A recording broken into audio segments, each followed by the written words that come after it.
नमस्कार विद्यार्थी मित्र हो, स्वागत आहे आपल्या यूट्यूब चॅनलवरती। तर विद्यार्थी मित्र हो, आजचा व्हिडिओ हा सर्व अभिज्ञता तारखांसाठी अतिशय महत्त्वाचा आहे, कारण सर्व अभिज्ञता तारखांसाठी एक अतिशय मोठी गुड न्यूज आलेली आहे, एक आनंदाची बातमी आहे। ज्या गोष्टीसाठी बरेच अभिज्ञता तारक बऱ्याच दिवसापासून वाट पाहत होते आहे ती वेळ आता आलेली आहे। कारण शिक्षक भरतीची जी काही निवड यादी आहे ती निवड यादी पवित्र पोर्टलवरती जाहीर झालेली आहे। जी काही विथ इंटरव्ह्यूची लिस्ट आहे, म्हणजेच विथ मुलाखत जी काही यादी आहे मुलाखतीसह, तर त्याची निवड यादी ही पवित्र पोर्टलवरती डिक्लेअर झालेली आहे।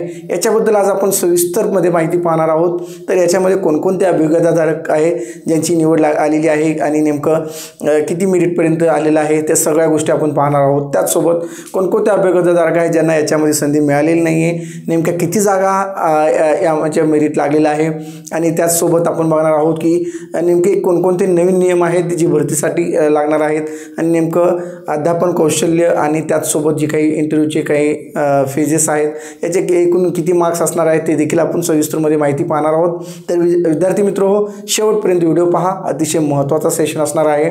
जर तुम्ही पहिल्यांदाच आपला व्हिडिओ बघत असाल तर सर्वप्रथम व्हिडिओला लाईक करा, चॅनलला सबस्क्राईब करून घ्या आणि जास्तीत जास्त अभिज्ञताधारकांपर्यंत हा व्हिडिओ पोहोचवण्याचा नक्की प्रयत्न करा, कारण आपण वेळोवेळी तुमच्यापर्यंत शिक्षक भरतीच्या ज्या काही नवीन अपडेट्स असतात ते तुमच्यापर्यंत पोहोचण्याचा नक्कीच प्रयत्न करत असतो। तर विद्यार्थी मित्र हो, तुमचा जास्त वेळ न घेता चला तर व्हिडिओला आपण सुरुवात करूया। अतिशय महत्त्वाचा सेशन असणार आहे, शेवटपर्यंत व्हिडिओ पहा, कारण याच्यामध्ये बऱ्याच अपडेट्स आपण तुम्हाला देणार आहोत पवित्र पोर्टलवरती।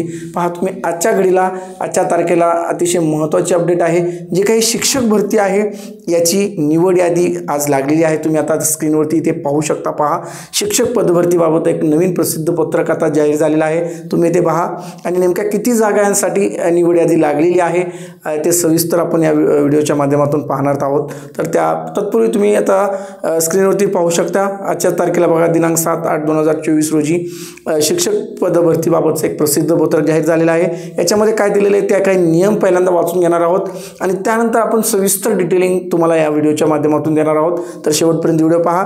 सर्वप्रथम ज्यांनी काही नियम दिलेले आहेत ते आपण बघणार आहोत आणि त्यानंतर बाकीच्या सविस्तर गोष्टी आपण पाहूयात। तर पवित्र प्रणाली अंतर्गत शिक्षक अभियोग्यता व बुद्धिमत्ता चाचणी 2022 नुसार शिक्षक पदभरती कार्यवाही करण्यात येत आहेत। मुलाखतीशिवाय या प्रकारातील 16,799 या जाहिरातीच्या रिक्त पदभरतीबाबत कार्यवाही पूर्ण झालेली आहे। ओके, 16,799। तर याच्यामध्ये बघा, आता मुलाखतीसह पदभरती कार्यवाही करण्यासाठी व्यवस्थापनांना मुलाखत व अध्यापन कौशल्य यासाठी सर्वसाधारण गुणवत्ता यादी उपलब्ध करून देण्यात येत आहे।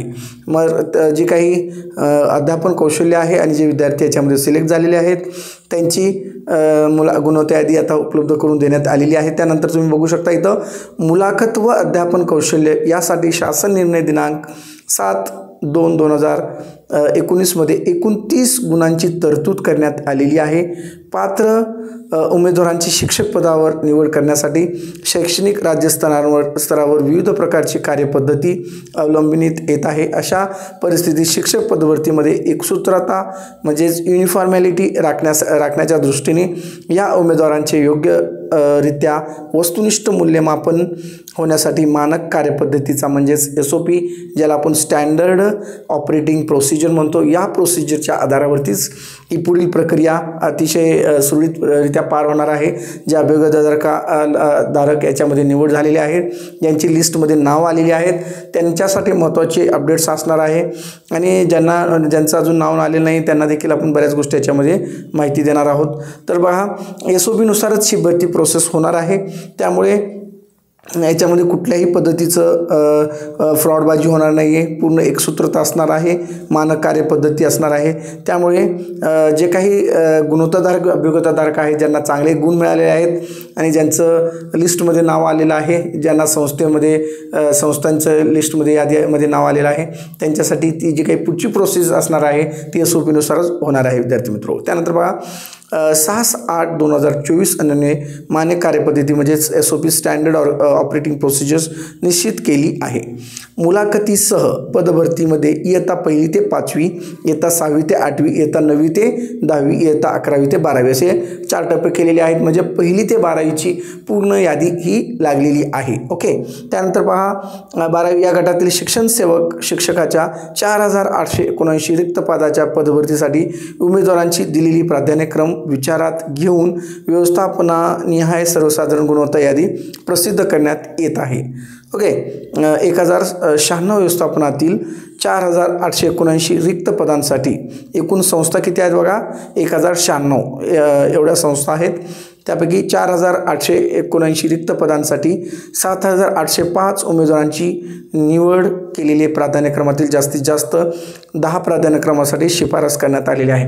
म्हणजे एकूण विद्यार्थी जे आहेत याच्यामध्ये तुम्ही पाहू शकता 7805 उमेदवारांची यादीही लागलेली आहे आणि जागा एकूण आहेत 4871. ओके, 79. तर एवढ्या जागेसाठी 1:10 असं प्रमाण याच्यामध्ये आहे. म्हणजे एका कॅन्डिडेटला जास्तीत जास्त 10 संस्थेमध्ये मुलाखतीसाठी त्यांना देता येणार आहे. तर काहींना याच्यापेक्षा कमी देखील जी काही संस्था आहेत त्यांना मिळालेल्या आहेत. कुणाला डिपेंड अपॉन द मेरिट, ज्यांचं किती मेरिट आहे त्यानुसार. काहींचं मेरिट जर चांगलं असेल तर त्यांना 10च्या 10 संस्था मिळाल्या आहेत. ज्यांचं मेरिट थोडंसं कमी आहे अशा अभियोग्यताधारकांना 7 ते 8 असे संस्था मिळालेल्या आहेत. ज्याचं मीडियम आहे त्यांना 5-6 आणि ज्यांचं थोडंसं कमी आहे त्यांना 2-3 असेच संस्था निवडणूक याच्यासाठी म्हणजे मुलाखतीसाठी मिळालेल्या आहेत. त्यानंतर बघा अतिशय महत्त्वाचा मुद्दा आहे हा, नियुक्ती प्राधिकरण म्हणून ज्या शैक्षणिक संस्थांनी पवित्र पोर्टलवर जाहिरात दिलेली होती परंतु विविध कारणास्तव 11 शैक्षणिक संस्थांच्या एकूण 43 पदासाठी उमेदवारांनी मुलाखत व अध्यापन कौशल्यासाठी शिफारस केली जाणार नाही. बघा 11 शैक्षणिक संस्था याच्यामधून बाहेर पडलेल्या आहेत काही कारणामुळे. अशा शैक्षणिक संस्थातील सदर कमी होत असलेली रिक्त पदांची माहिती पोर्टलवर प्रसिद्ध देण्यात येत आहे. सदर प्राधान्यक्रम विचारात घेऊन माननीय उच्च न्यायालयातील विविध याचिकाकरिता निर्णयाची अधीन राहून सर्वसाधारण गुणवत्ता यादी प्रसिद्ध करण्यात येत आहे. मुलाखत व अध्यापन कौशल्यांसाठी पात्र ठरलेल्या उमेदवारांची संबंधित शैक्षणिक संस्थेकडे संपर्क साधावा. ज्या ठिकाणी तुमचा नंबर लागलेला आहे, ज्या संस्थेचं नाव तुमच्या लिस्टमध्ये आहे त्यांच्याशी तुम्ही डायरेक्ट संपर्क साधायचा आहे. निवड प्रक्रियेबाबत जाहिरात दिलेल्या शैक्षणिक संस्थांना सविस्तर सूचना देण्यात येत आहेत. जाहिरात दिलेल्या शैक्षणिक संस्थांनी निवड प्रक्रिया पार पाडण्याच्या दृष्टीने पोर्टलवर देण्यात आलेली सर्व सूचनांमध्ये काटेकोरपणे पालन करावे. निवड प्रक्रियेदरम्यान शैक्षणिक संस्थांना काही अडचणी असल्यास त्याने जाहिरात मान्य केलेल्या संबंधित शिक्षणाधिकारी कार्यालयाशी संपर्क साधावा. हा देखील याच्यामध्ये महत्त्वाचा मुद्दा असणार आहे. त्यानंतर नेक्स्ट पॉईंट बघा, तुम्ही इथे बघू शकता स्क्रीनवरती दिसते पहा तुम्हाला. निवड प्रक्रियेदरम्यान उमेदवारांच्या तक्रारीचे निराकरण करण्यासाठी संबंधित जिल्ह्याचे शिक्षणाधिकारी प्राथमिक माध्यमिक यांच्याकडे अर्ज करण्यात येईल. उमेदवारांच्या तक्रारीबाबत अर्ज करताना योग्य तो पुरावा कागदपत्र सोबत जोडावेत. ओके, जर एखादा तक्रार करायची असेल तर तुम्ही ते डॉक्युमेंट जोडून तक्रारही करू शकता. शिक्षणाधिकारी यांनी अशा तक्रारी अर्जाची शहानिशा तातडीने करावी व 3 दिवसात याबाबत संयुक्त निर्णय संबंधितांना कळवावा. ओके, जर तुम्ही एखादी तक्रार दिली तर तुम्हाला 3 दिवसाच्या आतच तुम्हाला त्याचा जो काही प्रॉब्लेम आहे त्याचं सोल्युशन तुम्हाला लवकरात लवकर मिळेल. तर या स्तरावर न झाल्यास उमेदवारांची संबंधित विभागाच्या विभागीय शिक्षक उपसंचालक यांच्याकडे देखील आवश्यक पुराव्यासह व शिक्षणाधिकारी यांच्याकडे दिलेल्या तक्रारी अर्जावर अपील अर्ज दाखल करता येईल. ओके, जर तुमचं तिथं समाधान नाही झालं तर तुम्ही येथे देखील उपसंचालकाकडे देखील तक्रारही नोंदवू शकता. विभागीय शिक्षक उपसंचालक या 3 दिवसात अशा अपीलांवर शहानिशा करून याचिकेचे निर्णय द्यावा व प्रचलित नियमाप्रमाणे योग्य ती कार्यवाही करावी. ओके, ही सर्व प्रक्रिया गुणवत्तापूर्व व पारदर्शकरित्या पार पडेल यासाठी सर्वच घटकांनी सर्वकष प्रयत्न करावेत. कोणत्याही बाह्य दबावास प्रलोभनास बळी पडू नये. ओके, एखाद्याने जर दबाव देत असतील आमची निवड करा तर अशा दबावाला बळी पडायचं नाही म्हणून त्यांनी सांगितलेलं आहे. त्यानंतर पहा, शिक्षक पदभरतीच्या मुलाखतीसह या प्रकारातील सर्वसाधारण गुणवत्ता यादीची सर्व प्रक्रिया नियमबद्ध पद्धतीने पूर्ण केलेली आहे. तरी देखील या संदर्भात अभियोग्यताधारकांच्या स्वतःच्या निवडीबाबत तक्रार असल्यास त्याबाबत अशा उमेदवारांना तक्रार निवारण व दुरुस्ती समिती यांच्याकडे ईमेलवर तुम्ही सबळ पुराव्यासोबत जोडलेल्या विविध नमुन्यात सर्वसाधारण गुणवत्ता यादी प्रसिद्ध झाल्यापासून 7 दिवसाच्या आत सर्व सादर करता येईल। या ईमेल पत्त्यावर कुणीही ग्रुप ईमेल अथवा अन्य मेल पाठवू नयेत।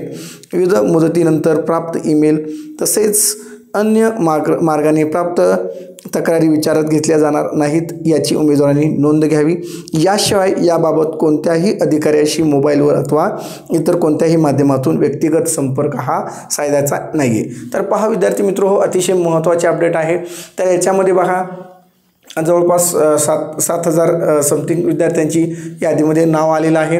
तर अशा विद्यार्थ्यांना ज्या काही संस्था मिळालेल्या आहेत तर त्यांनी काय करायचं पहा, डायरेक्ट तुम्ही त्या संस्था चालकांशी जे काही संस्था आहे तिथील जे काही प्रमुख हेड असतील त्यांच्याशी तुम्हाला कॉन्टॅक्ट साधायचा आहे। तर तुम्हाला ते काही सर्व माहिती ती पूर्णपणे दिली जाणार आहे। तर त्यानंतर तुम्ही तिथे कॉन्टॅक्ट साधून जी काही पुढची प्रक्रिया असणार आहे ती ॲज पर SOP यानी की स्टँडर्ड ऑपरेटिंग प्रोसिजरनुसारच होणार आहे। याच्यामध्ये कुठल्याही पद्धतीचं फ्रॉडबाजी होणार नाही। पूर्णपणे गुणवत्ताधारक जे काही कॅन्डिडेट्स आहेत अशा नाही तर 100% संधी मिळणार आहे। त्यामुळे अभियोग्यताधारकांना एक अतिशय आनंदाची बातमी असणार आहे आणि खूप दिवसांनी आपले अभियोग्यताधारक याचीच वाट पाहत होते की कधी शिक्षक भरतीची जी काही विथ इंटरव्ह्यूची यादी लागणार आणि ते दिवस आज आलेला आहे आणि सगळ्या अभियोग्यताधारकांना आता आनंद मिळालेला आहे। आणि पण काही असे अभियोग्यताधारक आहेत की ज्यांचं या निवडमध्ये नाव नाही आहे, असे बरेच अभियोग्यताधारक नाराज झालेले आहेत। तर विद्यार्थी मित्र तुमच्यासाठी जी काही आता दुसरी टेट एक्झाम असणार आहे याच्याबद्दल देखील आपण सविस्तर माहिती तुम्हाला पुढच्या व्हिडिओच्या माध्यमातून देणार आहोत। तर त्याची तुम्हाला नेमकी तयारी कशा पद्धतीने केली पाहिजे आणि जे काही नवीन शिक्षक विद्यार्थी मित्र आहेत जे आता सध्याला D.Ed B.Ed झालेले असतील आणि जे या फील्डमध्ये येण्यासाठी इच्छुक असणार आहेत तर तशांनी आता नेक्स्ट टेट जी काही एक्झाम आहे याच्याबद्दलचं योग्य मार्गदर्शन आपण तुम्हाला व्हिडिओच्या माध्यमातून करणारच आहोत। तर लास्टपर्यंत तुम्ही जे काही आपले सेशन असतात ते बघत राहा आणि जास्तीत जास्त विद्यार्थी मित्रांपर्यंत हा व्हिडिओ नक्की पोहोचवा जेणेकरून त्यांना या भरतीबाबतची सगळे महत्त्वाचे अपडेट योग्य वेळेत मिळत जाणार आहे। तर विद्यार्थी मित्र हो, thank you so much for watching this video.